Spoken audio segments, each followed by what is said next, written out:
Hello everyone, welcome back to my channel. If you're new here, my name is Kristen. I'm a flight attendant, traveler, and lover of languages. I have used Duolingo before. I've used it pretty extensively for Spanish, and then I have done the Japanese course as well, although I didn't find much benefit in that, and I will link that video up here if you're interested. Korean is a new one for me though. I kind of jumped into the Duolingo without knowing much of Korean.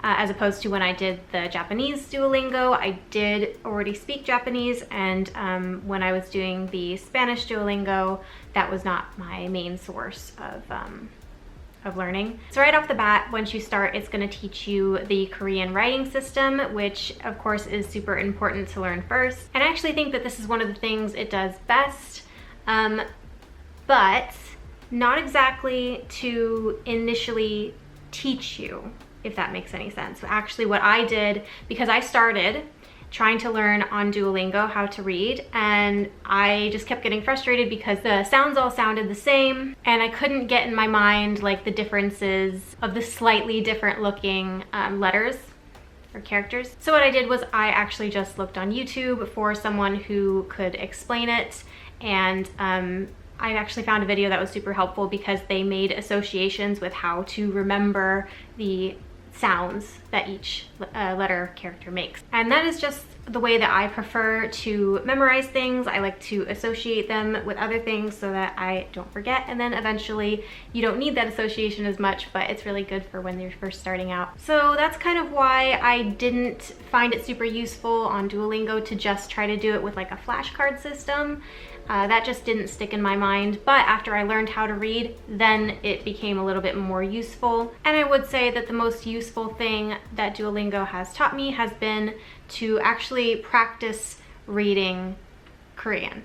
So, and also getting used to the way that the characters translate into sound depending on how it's written. If you don't know, Korean pronunciation is very different from English, and I also relied a lot on like YouTube videos to help me out with that, because again, Duolingo does not explain this. I do think that I can't be too harsh on the Duolingo Korean because it doesn't advertise it as a full you're gonna reach fluency kind of app. It's only advertises itself as kind of like a language learning game rather than something that's really going to get you anywhere near fluency. Since it doesn't advertise that, I am going to be a little bit more generous with it, although I still think what it does try to do, it kind of falls short. First of all, if I remember correctly, it used to be a little bit more free.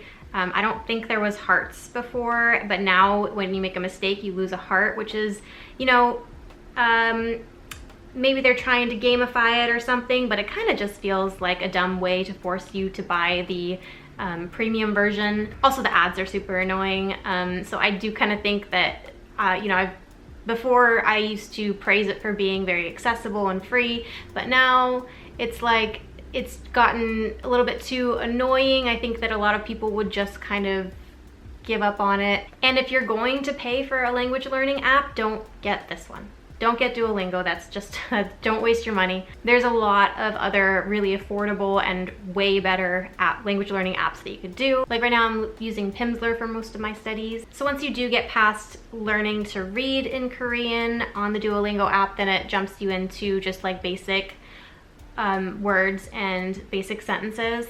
And here's where I started having a problem with it.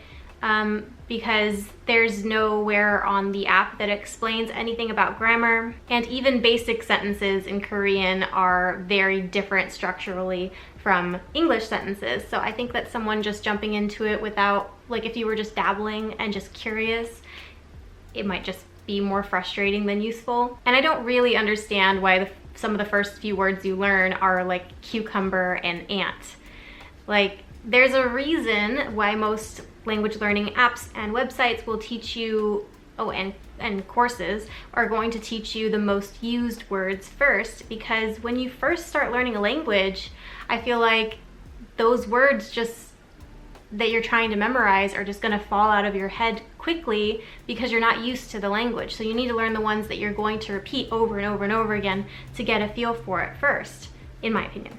Another kind of issue I have with it, and I only really noticed this at the beginning, but sometimes the audio is just weird. And it's a little irritating because it's not like that would be something that's difficult to fix. So then it gives the impression that they didn't spend as much time on this as they probably should have, and then it makes you question everything else about it. Another thing, because it doesn't give any explanation of basic grammar or sentence structure, then you're kind of just left to interpret or assume why the same thing is said differently. For instance, this one, 안녕히 가세요. 안녕히 계세요.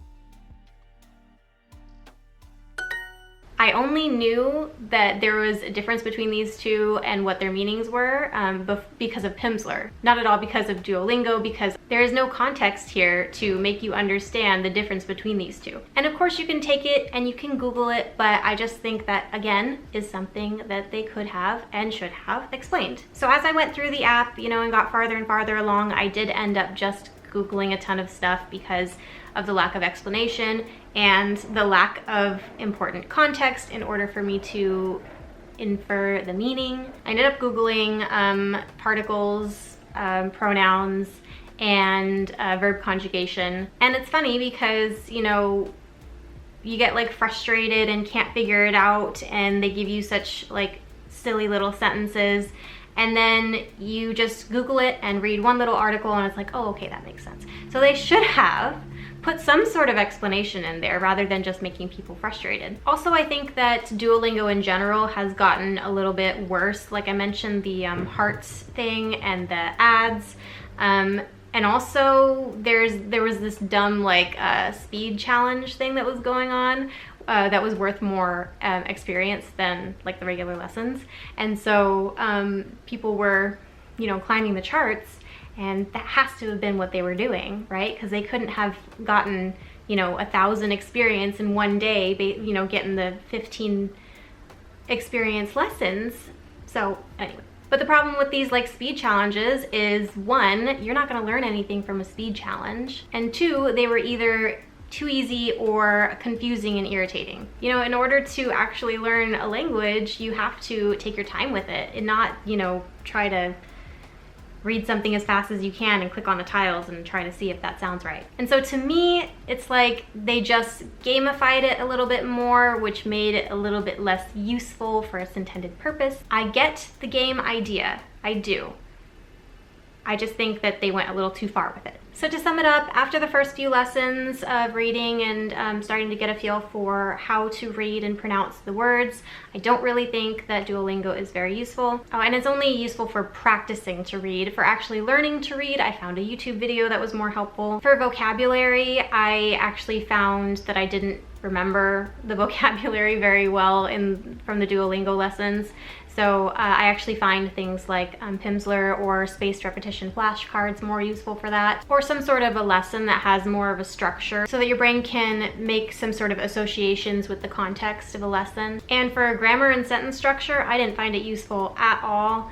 I speak Japanese and I know that the grammar is similar to Korean, but even I kind of was like having a bit of a hard time.